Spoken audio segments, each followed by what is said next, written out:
김경률 씨가 민주당 국민 면접관에 그 올라간 데에는 조응천 의원이 큰 역할을 했더만 그러니 더 열받네. 조응천 의원실에서 섭외가 왔고 그래서 면접관을 하기로 했다는데 일단 기가 막히죠. 본인이 무슨 자격으로 민주당 대선 후보들을 질문하는 면접관을 하겠다는지 집 뻗을 자리를 알고 다리를 놓든 거야 지금 미친 거 아니에요?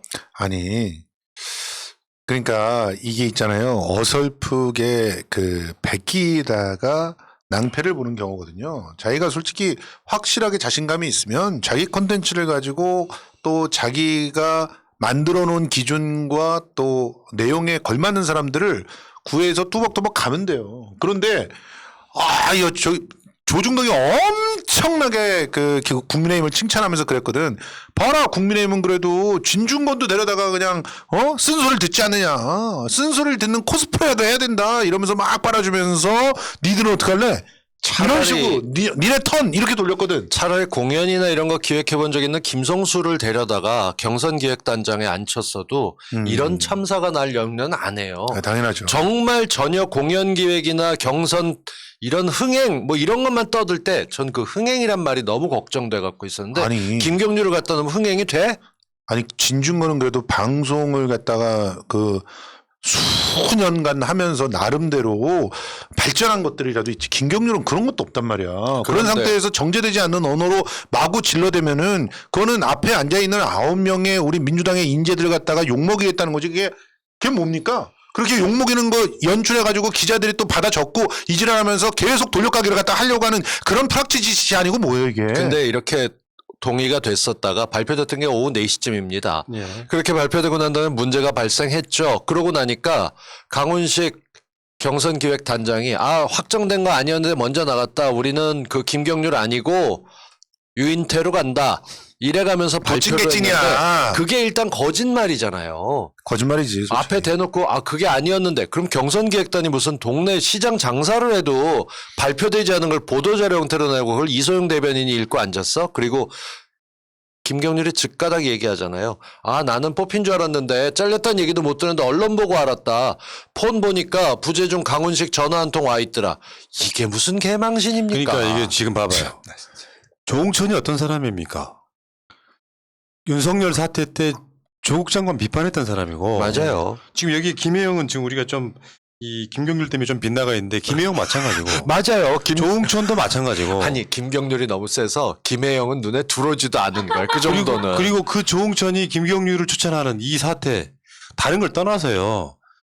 조응천의 의도 속에는 김경률이 어떤 의도로 쓰였을지는 속마음은 모르겠는데 우리가 느끼기엔 조국 모욕주기라니까요. 모욕주기라니까. 내 말이 맞았음을 증빙해서 당신들은 조국 어떻게 생각합니까? 물어볼 의도를 분명히 갖고 있었다고 생각하는 거예요. 당연하지. 그냥 조국으로 그냥 도배가 되는 거야 그 순간에. 그런데다가 대타로 들어왔던 그래서 김경률이 빠지고 들어온 유인태 같은 경우는 추미애 장관이 패전한 장수라면서 자숙하고 처박혀 있어야지 웬 대선이냐라고 방송에 나와서 떠들던 사람입니다. 이거 거의 명예훼손급 발언을 했던 사람이에요. 형평성 문제에서도 뽑아놓으면 안 되는 사람인데 왜 이 사람이 친노 원로입니까? 그죠? 그러니까 조응천이 추천한 사람이랑 그 뒤에 대타로 들어온 사람이 둘 다 뭐냐면 조국이라고 하는 말을 어떻게든 끄집어내서 이 국민 면접을 갖다가 그냥 똥물을 끼얹고 그리고 그 똥물 끼얹은 장면들 기자들한테 그대로 노출하고 그대로 노출해가지고 어설프게 코스프레 하다가 한쪽은 그 토론 배틀 해가지고 대박을 쳤는데 이쪽은 개판이 났다. 이런 식으로 헤드라인을 뽑게 만들려고 한 거예요, 이거는. 송영길 대표가 대선 경선 기획단에서 참신한 아이디어를 모아서 국민적인 관심을 끌겠다라고 얘기했는데 어그로 끌어도 이렇게 끄는 거 아닙니다. 강훈식 단장은 즉각 사죄하고 사퇴해야 됩니다.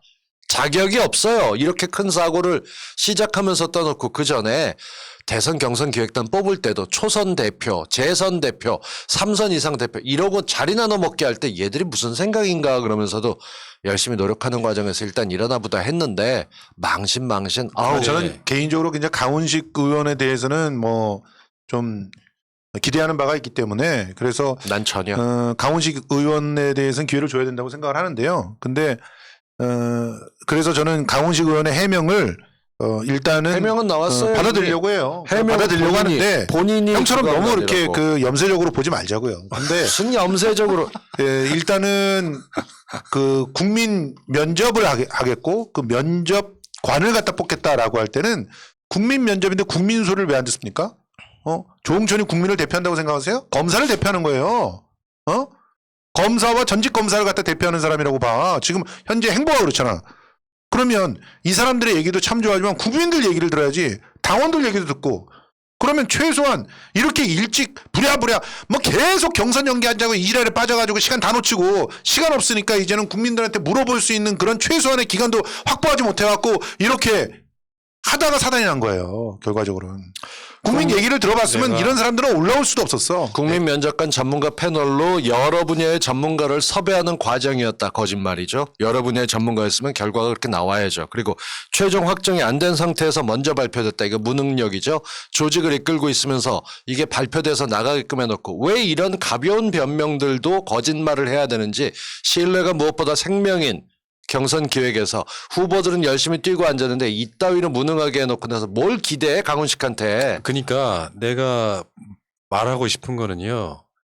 이 모든 게 세상을 조중동의 프레임으로 보는 것 때문에 생기는 맞아요. 병폐예요. 맞아요. 그 우리 아젠다가 맞았다거나 당당하다는 이야기를 못하고 내가 전에 한번 성윤기 대표랑 개인적으로 그런 이야기를 나눈 적이 있어요. 지지자들은 싫어하는 거를 예. 중도 확장이라는 미명하에 왜 그런 걸 하는지 난 모르겠다. 네. 예를 들어서 지금 면접관을 만들 때도 말이에요. 하다못해 본인들 방송에 이런 방송에 당대표 나오시면 수도 없이 나오잖아요. 그렇죠. 그럼 이런 대표성 하나 집어넣어주면 안 됩니까? 큰일 납니까? 그러면 조중동이 분명히 뭐 친문 성향 유튜버까지 포함됐다고 쓸 거 그걸 당당하게 싸우란 말이야. 그러니까 저쪽 결인 뭐 유인태 뭐 김경률 뭐 덕인 객인이고 다음에 김혜영 이렇게 해서 그런 시각으로 만들어내면 아니 나는 솔직히 말해서 우리들은 안 뽑아도 돼. 좋아. 니들의 중도 뭐 이걸 갖다 내가 이야기는 이렇게 이해하고 있거든. 경계층. 정말 그 경계층에 있는 사람들을 갖다 끄집어 들이기 위해서 하는 노력이라 그러면은 거의 없다 같은 사람 얼마나 좋아요. 지금 현재 그 TBS에서 그 골방 라이브 엄청나게 잘 진행하고 있지 않습니까? 거의 없다 같은 사람을 데려다 쓰면 될 거 아니야. 차라리 날카로운 질문으로 뭔가 한다고 했으면 날리는 사람 김진애 전 의원 같은 사람 그렇지. 있어요. 어떤 걸 아니더라도 본인이 질문해가면서 화제성을 끌려면 누굴 때려 잡으려는 게 아니라 기본으로 나가는 게 있어요. 대도서관 같은 사람도 괜찮아. 최근에 뭐 구설수에 좀 올라가지고 뭐 인기가 수그러들었지만 100만 이상의 그 유튜버들 중에서 나름대로 그 경계층에서 단단하게 그 자기 지지층을 갖고 있는 그런 사람들을 갖다 데려다 쓰면 오히려 그 경계층이 확장되는 거 아닙니까? 김경률이 누가 여기 뭐 사람이 들러붙어 있어. 이게 무슨 영향력이 있어? 유인태가 무슨 영향력이 있어? 흥행을 한답시고 흥행에 포커스를 맞춰서 민주당 내에 잡음을 일으켜서 어그로 끄는 식이라고 하는 게 아니라면 기획 자체가 기가 막히죠. 지금 조응천 의원실을 통해서 섭외가 됐었다는 네. 얘기까지 다 나오고 여기서 묻고자 하는 거예요. 저는 그 뒤에 변명이 더 기가 막힌 게 이 세 사람을 왜 뽑았냐, 이 사람들이 중요하지 않냐 그랬더니 그 경선 기획단에서 나왔던 변명이 이들은 국민들 200명이 줬던 뽑았던 질문을 정리하고 그걸 대신 물어주는 역할만이다. 저는 제 누가 캐리어 그래요? 김경률이 누가 그래? 제가 정말 쪽팔려서 이게 살 수가 없는 게 뭔가 목숨 걸고 질문 던져서 진짜 옥석을 찾아내고 이 경선 기획단이 해야 되는 과정은 경선 과정에서 후보들의 숨겨져 있던 빛나는 걸 반짝반짝하는 걸 꺼내서 9명이 다 좋다로 보이게 만들고 정말 이게 손 가지 않을 게 아니라 그게 섹시하게 보여야 민주당의 사람들이 모여요. 이낙연을 저는 싫어하던데 근데 이낙연은 이런 매력이 있다 그럴 때 끄덕끄덕 하는 사람이 있으면 투표하러 같이 나오는 거고 나머지 정말 별거 아닌 안 알려진 양승조 지사 같은 경우 보니까 이 양반도 괴짜네 걸물이네 이럴 수 있고 최문순도 모든 9개의 접시 돌리기처럼 다 돌려서 살아나야 되는데 이건 시작도 하기 전에 우리끼리 폭탄 터트리고 주저앉아 있는데 이거 네. 빨리 못 끄면 끝납니다. 이세돌 같은 사람도 있잖아. 이세돌 같은 잠깐만. 사람 얼마나 좋아. 그러니까 나는 이제 이 지점을 길게 얘기하고 싶지는 않은데 이런 지점이 있다고 봐요. 이제 우리가 이제 재집권을 위해서 뭔가 시작점이잖아요. 네. 그러면 사람들이 봤을 때, 야, 정말 저 사람 신박하네. 뭐 이런 사람이라든지. 한번 재밌게 지켜보자가 아니라 예. 시작부터 네거티브한 걸로 흘러버리잖아요. 그렇죠. 그 자체가 기획이 잘못된 거다라고 그럼요. 보는 거고 아무튼 지금 참 그 생각이 후진 게 왜 자꾸 남의 눈치를 그렇게 보면서 우리는 마치 뭐가 다 틀린 것처럼 이렇게 바라보는 시각이 저는 정말 못마땅하다 이렇게 말씀드리고 그러니 맞습니다. 추수꾼들 나타나고 비아냥거리는 사람들 나타나고 다 그러는 거겠죠. 예. 스스로 민주당이. 자, 그 가운데 지금 그 지난주에 시사를 종합해 보면 저한테 굉장히 중요한 뉴스가 윤석열의 출마가 아니라 예. 조국 장관이 조선일보 상대로 10억 소송하는 거였어요. 너무 좋은 거죠, 그거 우리. 그러니까 그 조국을 때렸고 오늘 시사방송에서 이야기를 했지만 정경심 교수가 사모펀드 사실상 무죄라는 게 조범동 재판에서 드러났지 그럼요. 않습니까? 그렇죠. 그렇게 따지면 윤석열은 대선 출마하면 안 되는 자예요. 당연하죠. 윤석열식으로 수사하면 누가 감옥에 안 갈 사람이 누가 있겠습니까? 근데 그런 과정에서 민주당이 지금 김경률 같은 사람들 조국에 반대했던 더군다나 김경률은 사모펀드가 문제있다고 말했던 놈이야. 사모펀드를 조국 펀드라고 하고 그걸 어. 대선 자금 마련하기 위한 권력형 범죄라고 얘기했던 사람이에요. 소위 우리 그래서 진영의 회계 전문가가 자기 이름 걸고 했던 게 그건 거죠. 그래서 그 회계 전문가도 아니고 펀드에 대해서 펀자도 모르던 그러니까. 인간이었어요. 그래갖고 저 다 드러났지만 그 실력이. 근데 조국 전 장관이 지금 10억 소송을 하면서 이번 그 무죄가 난 것을 포스팅을 딱 하죠. 그러면서 강력하게 얘기합니다. 지금부터 조국 펀드라고 하는 말을 사용하거나 권력형 범죄라든가 이 펀드를 통해 갖고 뭔가를 하려라고 했다라고 하는 그런 말들을 사용하는 사람에게 모두 법적 조치하겠다고 했죠. 1번 순위가 김경률이야. 근데 그 자를 데려와서 면접관으로 쓴다고? 근데 어쨌든 그 이야기는 이제 마무리됐으니까 예.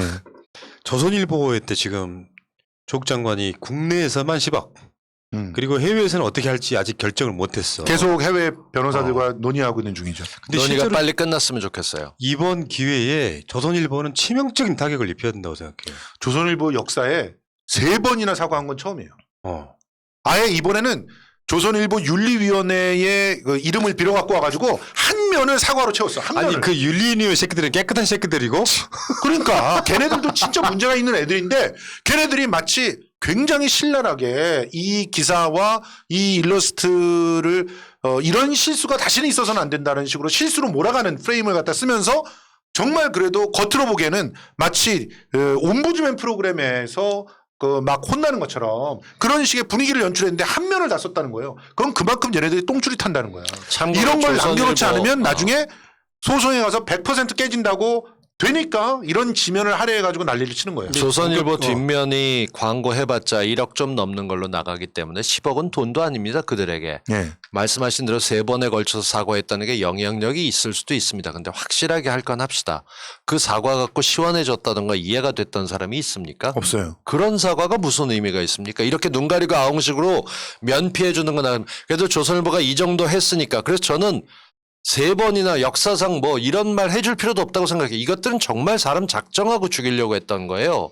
조국을 이렇게 모욕하고 있는 쪽과 그리고 앞부분에 나가서 오늘 이런 김경률 같은 애가 나왔던 것과 이런 게 전체적으로 흐르는 맥락이라면 이건 진짜 참담합니다. 예. 근데 지금 실제로 이야기 나오는 거 보니까 조국 장관이 미국 소송 할 것 같습니다. 예. 해야죠. 실제로 지금 변호사 선임 등 그 과정을 알아보고 있는 상태라고 하더라고요. 그래서 미국에서는 예. 1,140억짜리 예. 현재 금리로요. 솔직히 미국에서 이 정도 규모의 재판이 흔치 않아요. 그렇기 때문에 이런 재판이 이제 떴다라고 하면 미국에서는 내놓으라는 노펌들이 붙을 가능성이 높거든요. 그런데도 그래서 그런 불구하고 것들을 알아보고 있는 거죠. 조선일보만 폐간하고 미국에서 그렇게 하고 손절하겠죠. 본사와 상관없다고 아니 얘기하고. 그것만 해도 얼마나 좋습니까? 그러니까 사실은. 지금 조선일보가 지면을 통으로 하려 사과한 이유가요. 예. 이 소송이 유리하려고 그러는 거예요. 맞아요. 사과했다는 인정이 사과했다는 걸 거예요. 분위기를 만들기 위해서 깔고 있는 거예요. 그래서 우리는 조선일보의 행보들을 보면서 똥줄이 탔다.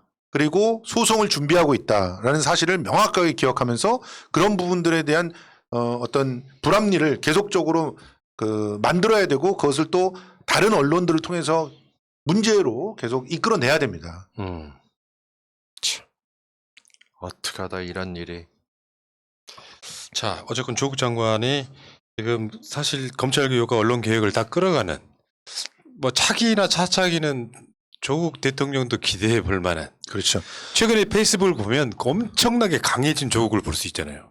아가리 닥쳐. 지금부터 딴소리 하면 바로 소송이야 이 개새야. 딱 이런 느낌이잖아요. 굉장히 좋죠. 예, 얌전하게 그런 얘기를 하고 있어요. 그래서 제가 조국 전 장관을 좀 배워야 되겠다는 생각이 들면서 이제부터 방송의 태도를 좀 바꾸려고요. 왜요? 저도 좀 이제 차분하게 얘기하면서 당신이 잠깐만 5분은 갈까요? 5분은 안 갈 것 같은데.